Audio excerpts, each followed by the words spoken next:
Hey, welcome to the Sisterhood of the Traveling Bantha. We are your hosts, Denise and Rexy, and we are recording with special support from Council Member Mark Collier. And we're broadcasting from our galaxy to yours. May the force be with you. Always.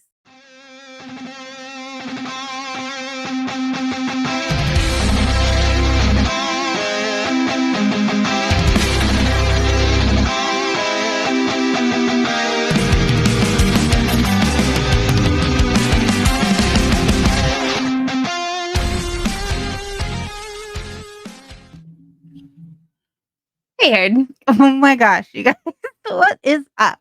This is wild. Our minds are a little bit blown because we just realized something really exciting. Super exciting. Super exciting. This is our, boom, boom, boom, boom, boom. That's my impression of a drum roll. 100th episode. 100, which 100. blows my mind. But you also want to know something else that's really cool? What? Tuesday is our 2-year anniversary as well. So happy birthday to us. Yes. So happy birthday to you. Bonnie's not here. No, she's not. Well, maybe there'll be a birthday thing. But like, how exciting is it that like the 100th episode and 2 years anniversary like totally coincide with each other? I can't believe this like drunken idea. Okay, so this is it. For those of you who maybe haven't caught this origin story, I was hammered at our friend Dina's house. It wasn't just you though. We were all hammered. But it's not just I you. walked up to Denise and I was like, hey, do a Star Wars podcast. She's like, yeah, let's do a Star Wars podcast. You know what's really funny is 2 years later and 100 episodes later. I was already thinking about that before we even talked. No kidding. Yeah. Like it's been like mulling around in my mind for a while. I was like, I really want to do something. But like I was always afraid to do something because I'm like, I'm just a girl talking about Star Wars. And I don't know everything about Star Wars. So then I didn't want to feel like a poser talking about Star Wars. But then I was like, whatever. Yeah. But we're fans. And that's all that matters. You know what? If you like something, you're allowed to call yourself a fan. You're allowed to talk about it. But I will say my knowledge in the last 2 years has grown exponentially because my obsessiveness of my mind is so big. Denise likes to research. It's like really good. That's why I'm a Ravenclaw. We've learned so many things. Yes. And I'm really proud of us. I think we have built this from something that like we were just doing kind of randomly. Like I did have experience, right? I've had a year of podcasting experience under my belt before we started. So that helped. But we had to learn everything just on our own, just on the fly. It was like, oh, fluff. People want to give us money for this thing. What do we do? We made it through so many technological issues. Oh my gosh. Technical difficulties. And now we're like doing like conventions. Like we have a guest spot. Hello, Oklahoma Comic Con. We're super excited to be going there in August. Yes. We have a fan table for Oklahoma Comic Con. So if you are coming, please, please, please come by and see us. Yes, we will talk. And we're gonna have just a lot of fun. We're gonna be raising money for ROS, our favorite charity, and one that we're also a part of. So just come by. It's gonna be so much fun. We'll be doing another episode. I want to do. We'll be doing it after the Acolyte. We really wanted to make sure that we kind of kept up with the episodes as they released. Especially our YouTube kind of reacts a little bit different than our download episodes, especially with keeping up with the shows. I would really like to do a whole season wrap up. Like maybe when you get back from vacation, we could just sit down and talk about the whole show. Yes, that would be fun. But I also want to do an episode talking about kind of what this past year has been. Yeah, definitely. With the writer's strike and all kinds of craziness. It's our birthday. So be on the lookout for a delayed birthday episode. Yeah. Bonnie might just have to have a birthday party. We'll get our cupcakes. Yes. But yeah, thank you guys for supporting 2 years. All the new supporters, thank you for joining this crazy train with us. Been here for 2 years. Thank you for sticking around with this crazy train for the last 2 years. It's been so much fun. It's been a blast. I've gone from something like if I can say, like, without disclosing like actual numbers right now, like we've taken this hobby to something that we physically do not have to pay for out of our own pockets anymore. And so, yes, And that thank is you. a huge, like, huge thing for both of us. Like, that's a huge goal. We just didn't want to have to pay for the show, and now the show pays for itself. And that's because you guys are amazing and you allow us, because of your support, to do Yep. this and to be able to not have to pay out of our own pockets to do it. So, And thank you. yeah, it gives us a little extra to be able to when we do, like, conventions, we are giving away all Mhm. kinds of stuff, We can to buy just merchandise to give you guys. We make can it send out fun things for raffles, and interactive we and can't do it on our fun. own. No, no, so thank you. Yes, We and it'd be really appreciate dumb it. to do it on our own because 'cause we'd just be talking to ourselves. I do that anyways. Well, You can yeah, ask Matt. but now Anyway, it's nice to have viewers. alright, and now off to our Acolyte episode for number 7, right? Episode 7. Yes. Alright, my child is, like, Good job. Let to go, cuddle on couch. Weird. what is up, herd? Okay, so we are back at it another week into the Acolyte. Spoilers. Yes, tons and Warning. spoilers. Alert, alert, alert, alert. This is your warning. We are talking about episode 7, Choice. And if you have not seen it, please go watch the episode first and then come back and join us because there will be spoilers. We'll be talking about lots of things that you don't want to hear about if you haven't seen the episode. So, warning, don't get mad at us if you have gotten this far and you haven't seen it. All right, so with that said, I do want to say that a couple weeks ago I said there is going to be another flashback episode that is going to coincide with Fate because everything has a dual name, and Fate was the only one that didn't. And now it's Choice, Fate, and Choice. So like it makes sense. Yep. And you were right. We damn sure got a flashback scene. Although you were expecting us to get like the reveal at the end, like the reveal that we got, the secret Soul had been hiding. Well, we did get the secret. I know, but you thought we were gonna not get it. Oh, they were gonna make us wait episode. to the last one. So that makes me wonder, like, what the hell are we gonna find out in the last episode? But, we could still be. So we see what happened. The Jedi's point of view. The other Fate was the witch's point of view.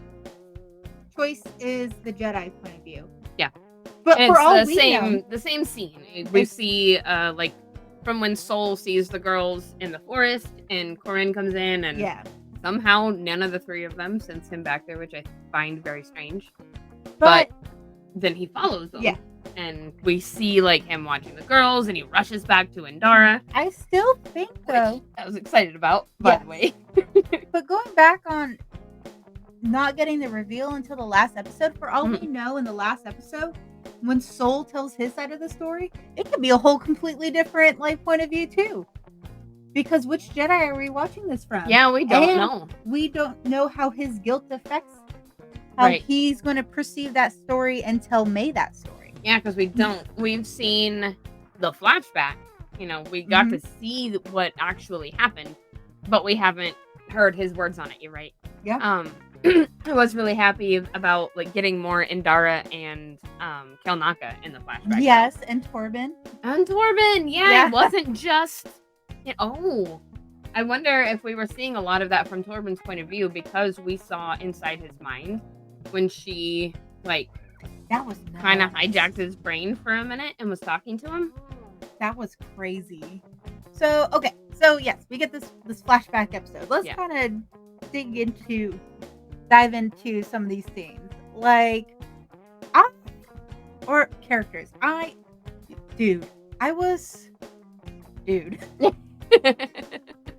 had thoughts after this episode, and a lot of thoughts towards Soul. Yeah. And a lot of thoughts towards Indara. And Torben. Kilnaka was his own. I don't think this really had much character development for Kilnaka. He was almost a plot device. Yeah. I can see why he went and lived in solitude. He did get possessed by the witches and attacked his friends. But the interaction between Soul and Indara, and obviously I want to say I don't know how far into Soul being a Jedi, like, knight at this point, but Yeah. it's very obvious that Endura has a lot more experience than he does. Right. Especially when she made a reference about, him needing to, like, control, was it the attachments or emotions Yes. or, oh, no, His not feelings, just, because his no, the conversation was when she, essentially told him, "I train my Padawan to ask questions and think about getting to the answer. I don't yeah. just tell him. I don't Right. feed him. Don't feed my Padawan the answers." Like, that's why I have a Padawan and you don't. Right. Oh, yeah, you're right. Yeah. And so there's definitely a, like, I want to say a gap on experience and Mhm. how long they've been a He Jedi Knight. looks really young too, compared to Is when that we like see him later. CGI'd? Like, I really feel like it's CGI'd because to me it almost looks phony. Oh, yeah. Like young Soul versus like current Yeah. Soul. Oh.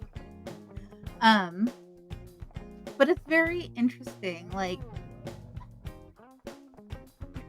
I don't know. Like, I have so many thoughts, and it's so hard for me to formulate my words in processing these thoughts because each time I want to say something, I'm like, wait, no, but then there's this, and then there's that, and then there's this, and it's, I don't want to ramble for like 10 minutes straight because that's what it will turn into. You know what? I'm gonna take it for a second. Okay. One thing I really made me think about was, you remember how we were talking last week about how we found it weird that Soul, one, couldn't tell that it was May at first, Hmm. thought it was Yeah. Oshi, and also left all of his buddies lying there. Like, he was so passionate before about not leaving anyone, and then remember we were talking about that?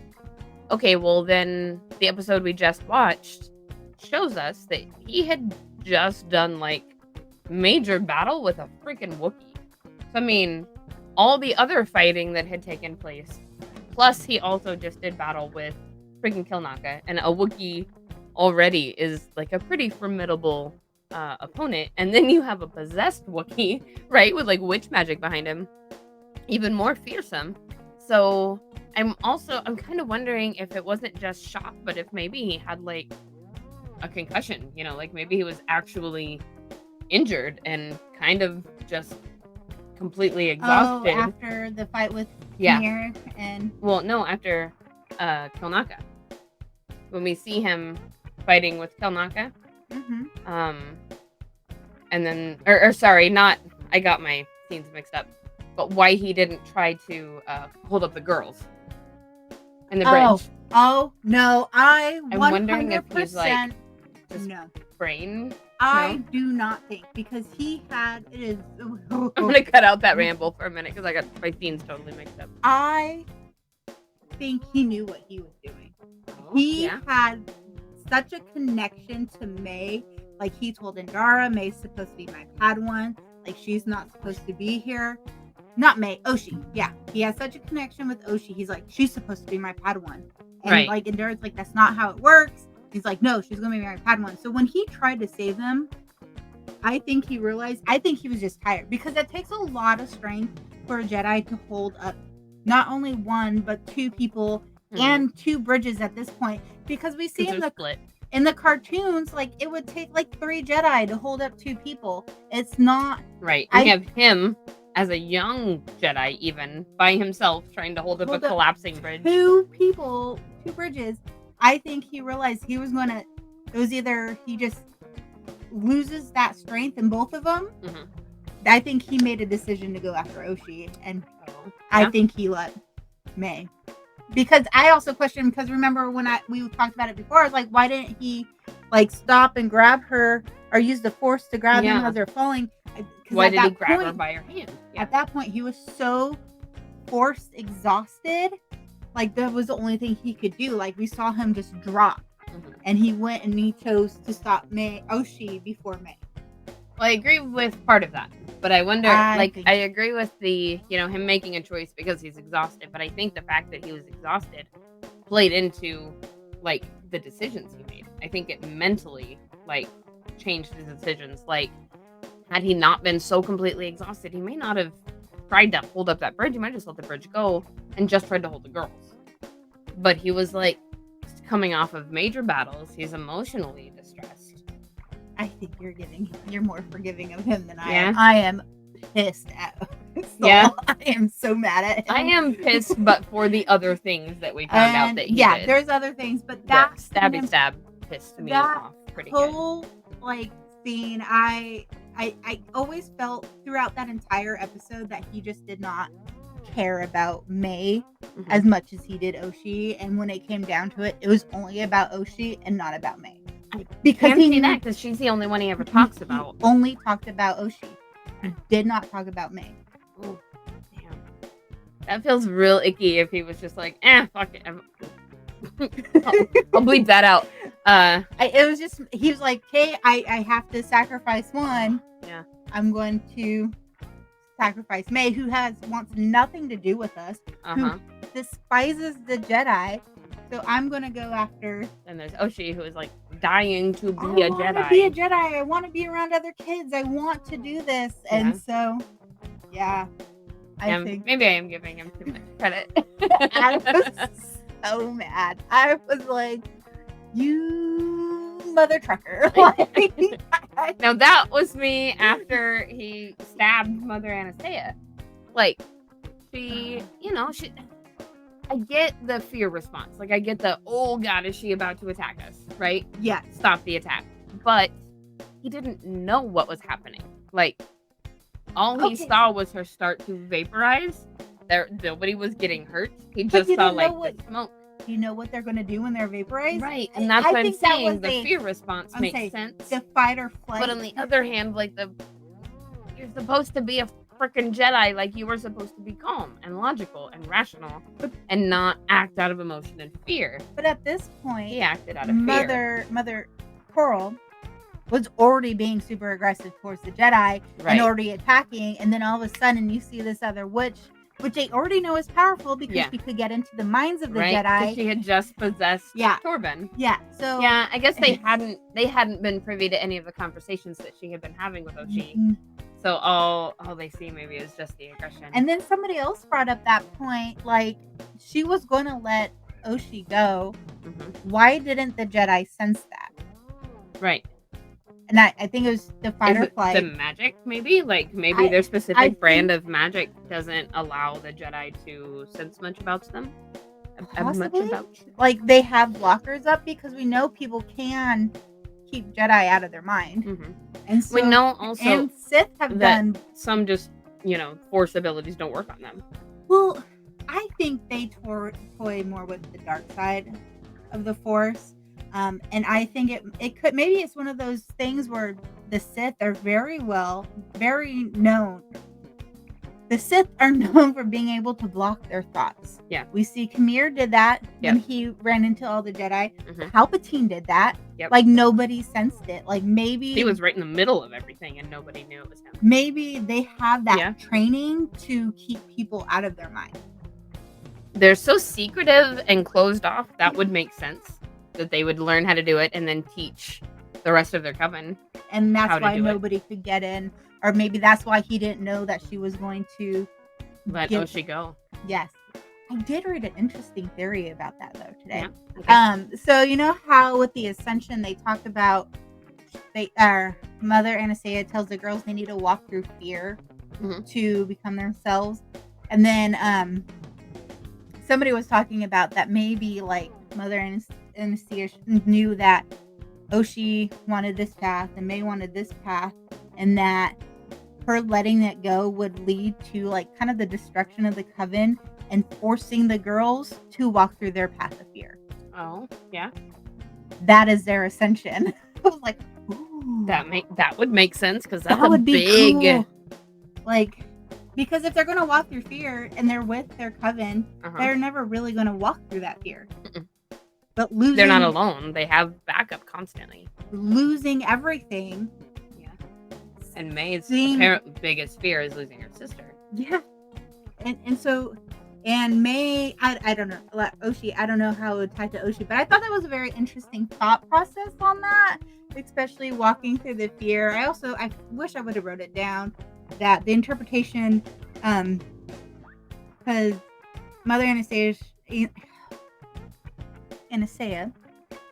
talks about walking through fear to overcome. Mm-hmm. But May took it as, when she talked to the Jedi, we have to sacrifice ourselves to fear. Right. Yep. And so that makes me also kind of wonder makes me wonder if that kind of closed May off to Soul. Maybe. That wording choice. But during all of that, it also made them even more afraid for the kids, though. Like, and he was at that point saying the girls. I'm afraid for the girls, you know. Yeah. Eventually he switched to Oshi, but yeah. So you know what? Go. Freaking when we found out that Mother Corrin was the one behind, like, really egging on May and like really pushing her, I was so mad. I was so mad. I was like, you. You know, it doesn't surprise me though. She was like way more stern in episode 3. Yeah, and possessive. And it totally plays into that whole Dathomirian, like, species and Night Sisters, like, being that way. I am so glad that they did clarify these are not Night Sisters. Yes. But a different coven, which we don't know yet, but we'll probably find out. I don't know if we will. Eventually, they'll give us something, right? Maybe years down the line. There's no need to unless they have a story that ties in. They're all gone. That's true. Everybody's dead. Except Oshi and May. That was major. Like, just going back to what we were talking about, Soul doing his little stabbing maneuver on Mother Anastasia, right? Like, holy wow. the way Indara cut that connection to Kelnaka. And then unalived everybody? Yeah. Every single I don't know if she knew that would happen. I don't think she did. I don't know if she knew that all of them, because not all would of them die, right? Like, were, but I don't think all the witches were up there with them while this fight was going on. I think they were in another room. Oh. Because they were on top. They were the top level. The witches we could see, like, kind of gray behind them, right? And they were all packed together. And they were outside. They were in another room, I think. And they were in the room that had the bridge. Oh, they were. Yep. Because he saves Oshi, and then she sees all of them. Because she looks down. Yep. Damn. I also was not expecting freaking Mother Corrin or Coral. Now I can't remember which one. Coral.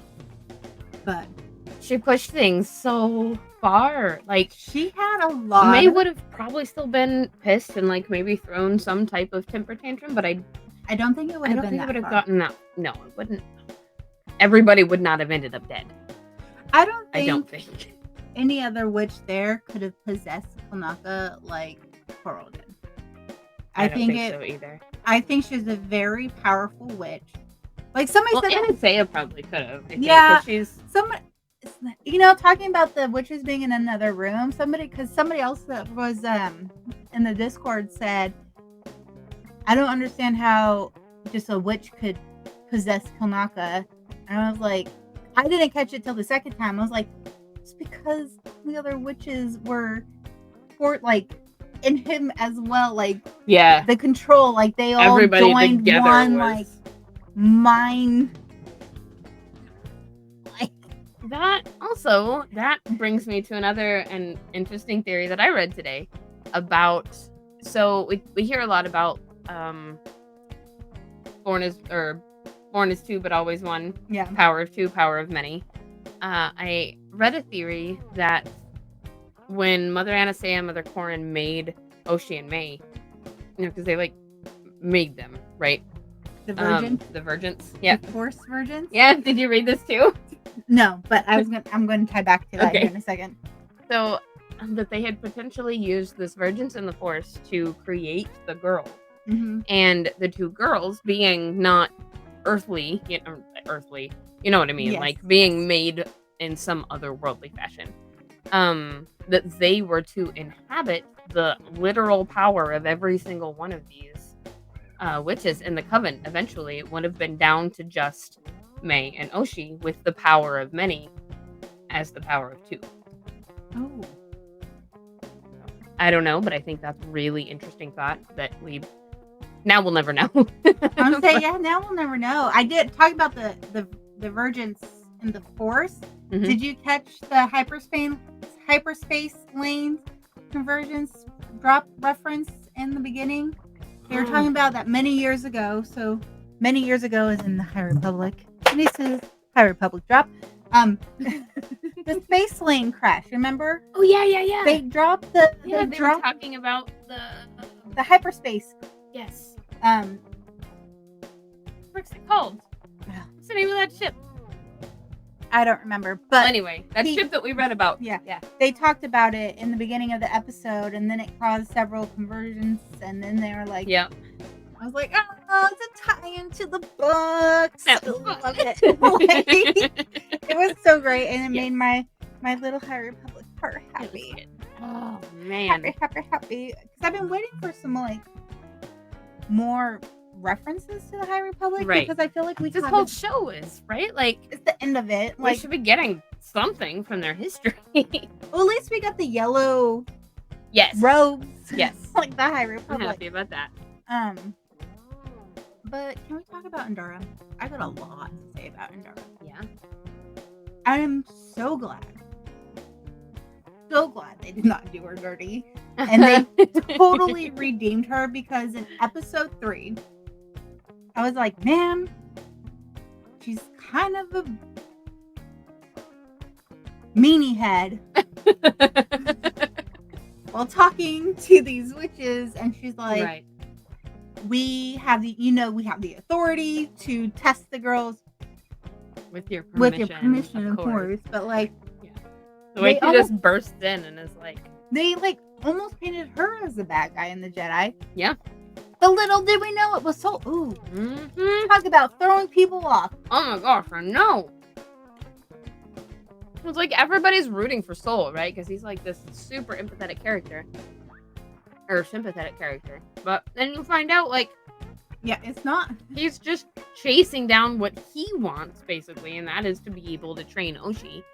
And it's so crazy because, like, literally 5 minutes earlier, he was talking about how he doesn't, like, want a Padawan. Like, he wasn't, had no connection. He doesn't want to teach.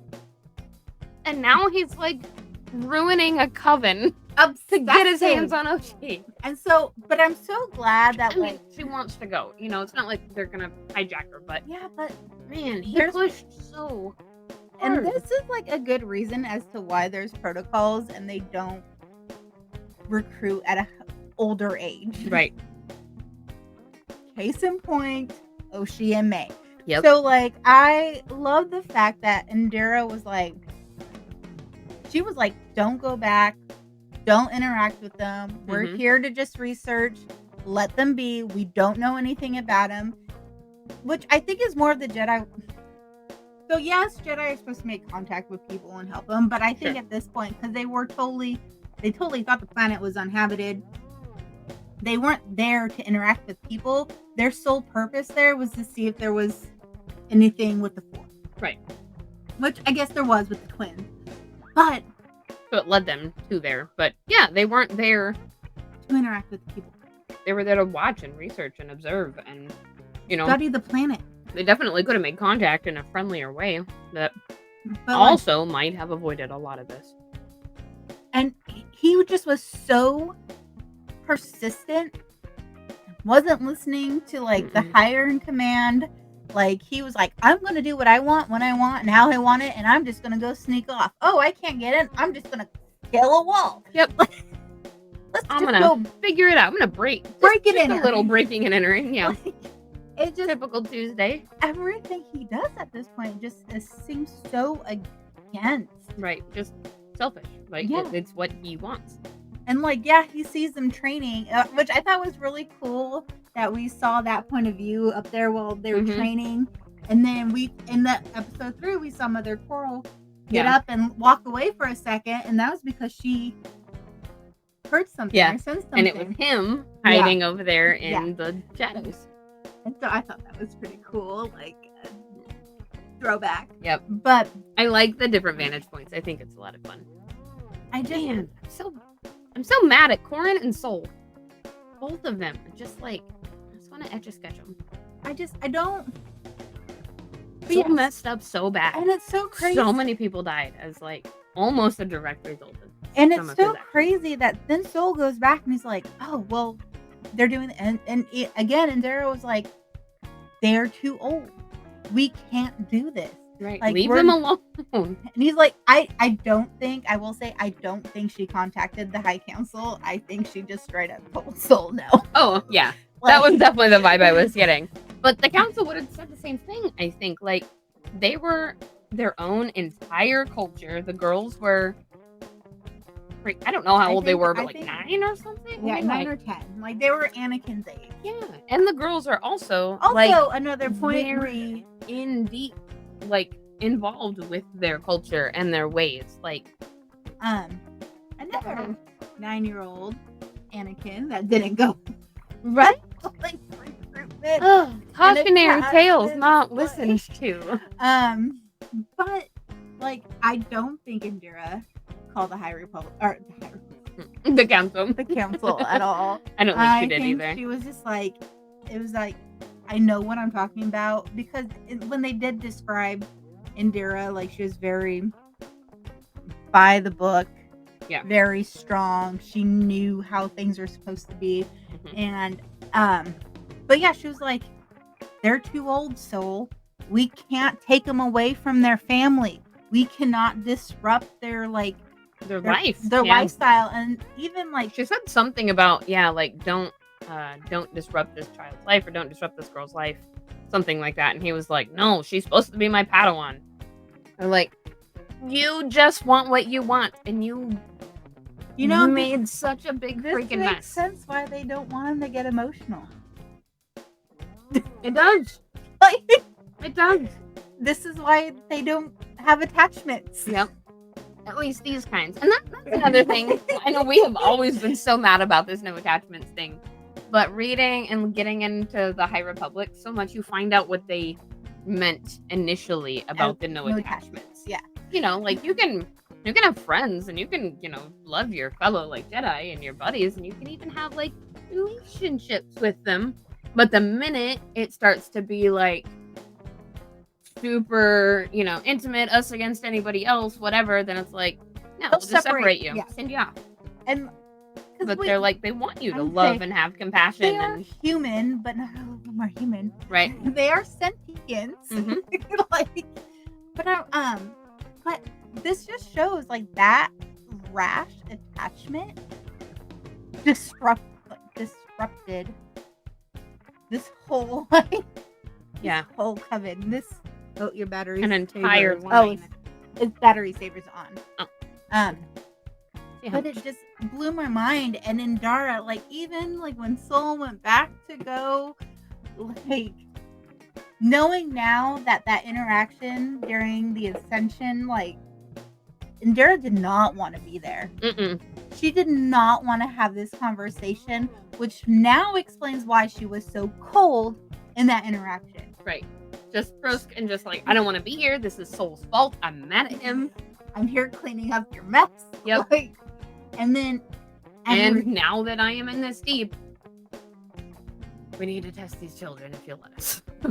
I think she knew that after that conversation, and that they could test the children. Mm-hmm. I think that she realized things were going to go bad. Yeah. I think so. Especially with the way May and Oshi, like, were lying during the testing. Right. And May is just like, can I go home now? And then Soul coaching Oshi. Yeah. Indira called him out on that one too. Uh-huh. I am obsessed with Indira. Like, she is I love Kamir, but I am loving the depth that we got of Indira in this episode. I was so mad when I thought we were getting, we were sitting there together, right, when we watched them kill her off. And we're like, 3 minutes? Like, what? And Are you kidding me? But now. And then we got episode 3, and I was like, man, she's just kind of mean. Right? And like, but now. You're like, oh, I get it. She's a boss.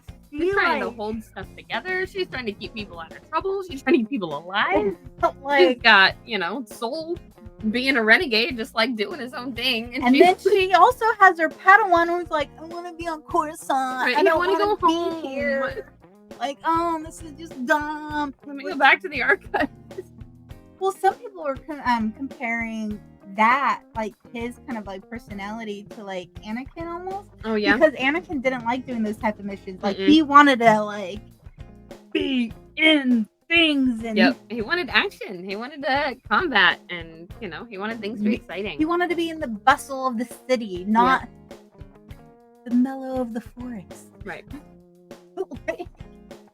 But, like, and so Indara, like, oh my god, she is so great, and just everything she does, you're like, if Soul would have just listened, I know, at one just point, do what she told you, man. Come even on. as he continues to go in deeper, and yeah, she's being supportive of him, but also like she's trying to help him. She's trying to like keep his ass out of the fire, and he's like, no, I'm cold. But, like, even, like, she's like, okay, let's do your thing. She's also like, hey, let's listen to our conscience. There we go. Let's listen to our little Jiminy. Like, and think about this here for a second, because she was always like, you know what? That made me think, this totally plays into that conversation she had with Soul earlier about Torben. I have my Padawan ask the questions and think about the answers to get to the answers himself, where Soul was like, here's the answer. Here, let's go. Mm-hmm. She was trying to do to Soul what she does with her Padawan, trying to get him to think and realize it wasn't working. I just realized, like, that whole entire time was how she teaches her Padawan. And, like, she doesn't make it easy for Torben. And so, like, I'm like, she was trying to use that on Soul, and Soul just was like, nope, I'm not going to think it through. I've already made up my mind, and we are going to go and get Oshi. I do what I want. I'm a Jedi. I do what I want. But, like, I was so, like, Indara. But then when she came down off that ship, and she, like, wrapped her legs around that, like, Wookiee and took him down. Yeah, it was like, yeah. We knew she was a badass. We knew Trinity rocked. Yes, Trinity rocked. Trinity vibes. Like, I will say the fight leading up to that, though, with the Wookiee and the two Jedis, was something else. So good. Oh my gosh. Which is so funny because because they're all amazing, but it's a Wookiee. And he is an angry Wookiee. Throwing his limbs all over. And it's so funny because people were complaining that we didn't get to see, like, they really wanted a fight between Khmer and Kilnaka. Oh, yeah. And they're like, oh, it would have been too much money and all that stuff, which was totally a throw off because we get our battle. Yeah. But it's all good guys. They're all fighting each other. The strength of a Wookiee and the powerful dark magic, like, witches possessing him, and you know they could probably tap into those, like, skill set. Oh, of course. See the way he's fighting. I mean, he's a machine. Because it's gotta be the same way, like, not Blight is killing me. We'll just do the episodes down here. Hi. But, like, I don't know how to fix that. Curtains. I need an hour to dig out my fabric and actually make the curtains. But, like, that fight was just so good, and then it was amazing. But it absolutely was exhausting, and it shows exactly that, like, all of them might not have been at their best for all the decisions they made afterwards. And poor Corbin, we see how he gets his scar. He does not want to be there. He didn't want to go. He was quick to, like, want to attack. Did you see that in that? Like, well, him and him and he was, like, way aggressive compared to Soul. Like, at one point he was going to light up his lightsaber, and you're right. Soul was like, that. no, let's not do this. Yep. But the fact that Indara could take down that possessed Wookiee by herself and tackle him down to the ground, flying squirrel. Like, you gotta wrap herself around. How much strength and force and, like, concentration to hold him down while he's trying to fight, and then disconnect, like, cut while she's holding him down, because she doesn't have any help, Because he's tossed the other two off like 5 yards away. Cutting that connection to the witches being... It's not easy. There's no way that was easy. Insane. And it's nice. I love seeing Jedi be that powerful because sometimes I don't think we get to see the full extent of what their strength. They're always kind of holding back and trying not to use their skills and their violence on people. So it makes sense. But it also is just like, man, that's even more infuriating that May managed to kill her. She's such a badass. And May distracted her. I think she also lived with that guilt too. Oh, yeah. Because she was there. She was a part of this and she horrible didn't disaster. Want it to happen. She tried to stop it. Very against the whole thing. And then short of locking, Soul up until they left, I don't know what else she could have really done. Also, hits differently knowing that. But then Soul again. This dude. We liked him so much at the beginning. I'm glad we didn't make a Soul sticker. I was considering it, and I was like, oh, this could be fun. I'm glad you didn't either. Oh, you could have done a Soul with the sunshine. I know. Now I don't want him. I don't want him to get this stupid sunshine. And so they get back to the ship. They have Oshi. And Soul's like, let's go turn ourselves into the council. And she's like, And at first I was like, why would she do that? I'm like, but then it makes sense. She's like, we literally took this girl's family away. We destroyed everything she loves. And now you're just going to go and just be like, hey, council, I effed up. And then they're never going to let her train. They're going to disregard, I don't think they would disregard her, but she definitely would not have been allowed to train. It would have been all of this for absolutely nothing. And she even says that. She's like, after everything that girl has been through. You want to take that away. And so I was just like, she has a point. Yeah, definitely. Because this girl has, like you said, she's lost literally everything she's ever known. Which also proves that she did not call the High Council about testing the girls because they told them this story that the whole family died in the fire because of May. And it was interesting to see that May, she even got scared and she was like, oh my gosh, it wasn't supposed to go like this. Right. She was like, you could see right then. It was like, I was just throwing a tantrum. I was mad. I was burning my sister's stuff. Holy shit, the building's on fire. And that's where it came into, and that's where I think because right after that, Mother Anastasia, I am so bad with the names in this season. Well, they're all new names to us. We haven't had years and years to practice saying. Because that's when she then, smokes herself. Yeah. And then, but anyways, that was the timing of that was interesting. But poor May, she didn't expect it. And then she sees her mother get unalived. And so that's why. And she doesn't see anything else. She just looks down and Soul stabs her mother and kills her. And she's just like, why May is so mad at the 4 Jedi and want to take her revenge. And especially that is coming from the memory of a child. So she wouldn't remember all of the ins and outs of this situation. What she's going to remember is my temple and my home burned up. My entire family was killed by these Jedi. I literally watched with my own eyes my mother get murdered by one of the Jedi. That's all she's going to remember. Yeah. It's not going to be anything else. But, oh, man, this was... I really liked seeing the Jedi point of view on this. Yeah. I know a lot of people were like, oh, this is so boring. We've already seen this episode. I'm like, if you're complaining about already seeing this episode, you're not truly... You're not paying attention. You're not getting what was supposed to be revealed. And this was, we saw the girls' side, now we see the Jedi side. And so now is coming together these two separate groups. We got Khmer and Oshi, or May, because Khmer's training May, and the Jedi interacting and their points of view for everything. And now it's all going to clash in this last episode. And I literally have no idea what's going to happen. Me neither.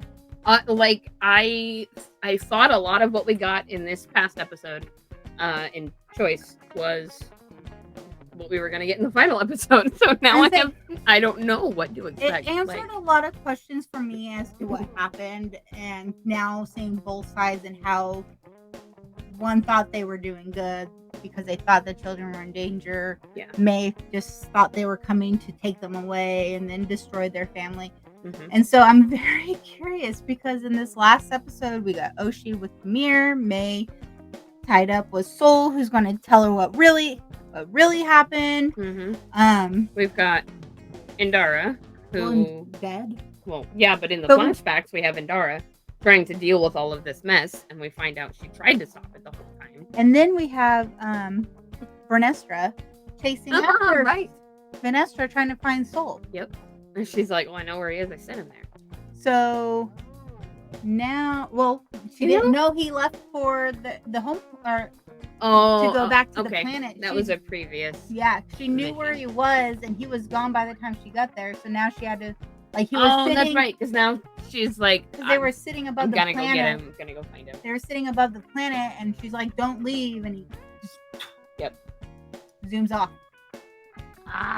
So now we're gonna have that confrontation with Soul and Vanessa, and May and Oshi, Camille and whoever at this point. Like, now I totally don't think that Camille and Vanessa. Now I totally don't. But remember, I was thinking that maybe Soul may have trained Camille. I don't think that's it anymore. I don't think. Yeah, I don't think so either. Any of that. I don't know. I literally have no idea what is going to happen. I don't either. At all. We know we're going to have these confrontations. Like, beyond that, anything else is just like completely wild speculation. I legit have no idea. You know, it's probably just because of the amount of time we got with her, but I really expected to like Vernestra more because I liked her so much in the books. But she's barely in the show. We haven't seen. I think they just used it as a name to get the High Republic book readers to watch it. Okay, well, it worked. Kind of like how they used Carrie Ann Moss to get people to watch Trinity. Fair, that makes sense. Yeah, they need to have big name characters or actors. Okay. Yeah. I mean, like, I don't dislike her. She's just kind of almost like a background character. Yeah, I think she'll play. I thought she'd be bigger. I think she'll play a bigger role in this last episode. Yeah. But I don't know. We're gonna find out in a few days. I know. Oh my gosh. I'm ready. And we'll do a watch party. So we'll have a fun special episode coming after that to wrap up the whole season. Yes, it's gonna be exciting. Yeah, so from our galaxy to yours. Wait, we have news. Oh, we have news? Yeah, from our galaxy to yours, we have news. We got approved to have a fan table at Oklahoma Comic Con. This is correct. So that's going to be in August. Is it August 10th? 9th and 10th? I don't know. I know it's the beginning of August. I want to say it's 9th and 10th. I got my calendar. August 10th and 11th. 10th and 11th. Okay, I was close. Yeah, so, you know, if you're local, if you're around, if you're going to be there at that convention, swing by and say hi to us. We're going to be doing some fun things to raise money for our favorite charity, Real Okie Superheroes. I was really hoping to have a statue for that, but... I know, me too. Well, if that guy happens to come down to 1,500, Denise will have her very own Jar Jar statue. It's so exciting. It needs to be. It needs to happen. It needs to happen. But yeah, we'll have some stuff there. We're working that out. We'll probably start planning a whole lot after I get back from vacation. Yeah, vacation's coming soon, next week, right? Yup. So by the time you're listening to this, I will actually be on vacation. Yeah. And enjoying good old California and going back home and having 80-degree weather. It's going to be in the mid-80s next weekend. Yes. So, you guys are going to Knott's, right? That's very fun, yeah. I personally would have preferred to go to Disneyland, but... Sure, I get it. Man, the roller coasters at Knott's. I got vetoed out. And then snacks. And then I tried to say, hey, let's go to Universal Studios. Oh, yeah. Matt's never been there. Owen's never been there. And I'm like, Jurassic World. Hello, people. Yeah. Harry Potter World. Matt likes it. And they're like, no, we want my likeness dinner. So, lost every, Yeah. Well, next time, go to Universal. It's probably a good thing we're going to Knott's because we're going to save a whole lot of money going yeah. to Knott's Yes, you instead will. of Universal, because then we're not going to be buying the Harry Potter. And it We're won't not be gonna buying Jurassic Park. Yeah. You won't be buying all the food and snacks. Like, Knott's has probably the most affordable, like, meal plan, ticket plan thing that I have ever seen out of the amusement park. No, I think one of the I'm off on this Knott's tangent now for a minute. One of the coolest things I think about that theme park is it literally started as a tiny berry stand. Yeah. Like, that's why it's called Knott's Berry Farm. I would say it was a roadside stand, and then it was a little, like, tiny field, and then it was a farm. So one day at work, I was talking to him about Knott's Berry Farm. I'm like, oh, the boysenberry jam, the boysenberry syrup. Gosh. They're like, oh, Mouth what's boysenberry? So we literally, at work, spent like 30 minutes looking up boysenberry, which is a hybrid of raspberry and blackberry that was created and is very temperamental and growing, and it was grown in Southern California. Well, at the point, they had to relocate, so then they relocated the farm to Wenham Park, and they had all the bushels there to grow the boysenberries, and then it just kind of grew and turned into like a and then he was like, I'm going to put a little thing out here for the kids. I'm going to put up a carousel. And so, I'm going to put up a little pony ride. But they still have boysenberry bushes there. And they're also, they're grown in like 2 other places in the world. Like, they're very... Yeah, they're hard to grow, but so good. So I'll be bringing back some boysenberry snacks. They have boysenberry jerky, flavored jerky, and pancake mix. Immediately when you said that, I asked Matt, I was like, Matthew, please bring me back some concentrate. Like, I missed the lemonade. The boysenberry lemonade. I love getting like the funnel cakes with the boysenberry jam and then ice cream on it. They even make boysenberry ice cream. They have this, and it's fresh, like right there, made on site. It's so good. They have a boysenberry festival every year in like March and April, and they have like 70 menu items of foods and beers and wines and all this stuff. Boysenberry. All boysenberry, and you can buy like a thing where you can try 6 different things from it. Oh, nice. That's fun. So, I was like, I'm so bummed it's not going to be going while we're there, because I totally would have been like, we're trying all the boysenberry food. Like, yes. We'll get all the flights ever. But yeah, I love Knott's Berry Some Farm. of the food though that they had on there, they're like, what? Like, I'd probably try it all for like entertainment value, but yeah, some things should not be mixed with berries. But like, they had like meats mixed with it, like burgers, boysenberry hot dog. Okay, I'd try it, but it does not sound fun. I would try it, but not expect to like it. Nope. I would have tried some of the wines or the beers, but they had a lot of desserts, a lot of cookies and pastries. And that makes sense. That makes sense. But I'm so excited for you and jealous for me. I'm excited. It'll be fun. I want to stick myself in your suitcase. I need a break from work and craziness, and drive's gonna suck, but whatever, it is what it is. It would be better if I had a 7-foot tall Jar. It would be just riding in your passenger seat. Oh my God, Matt can ride in the back with Owen. You got Jar Jar in the passenger seat. Could you imagine like driving down the road and Jar Jar had to stick his arm at the window, so he's just like waving. You know what I should do? I should mount my backpack up on the back seat so Jar Jar is looking out the window. I think I'm gonna do that. It would make so many people smile. You should do it. I think I'm totally gonna do that. So yeah, keep an eye out for the convention. Yeah, from our galaxy to yours. May force be with you always. For real now. Thank you for listening to Sisterhood of the Traveling Bantha, written and produced by Denise McKay. Edited and produced by Rexy Jupiter. Original logo design by Tyler Rigney. Intro and outro music is provided by the Galactic Empire. You can find us on all streaming platforms at Travel and Bantha. And join our Discord for fun-filled galaxy chats. You can also sign up for our Patreon starting at just $3. You get exclusive episodes, merch, behind the scenes, and more. And a special thanks to all our Jedi Knight members and higher. We have Rooney, Michael Beavers, Mark Collier, and James Peake. From our galaxy to yours. May the force be with you. Always.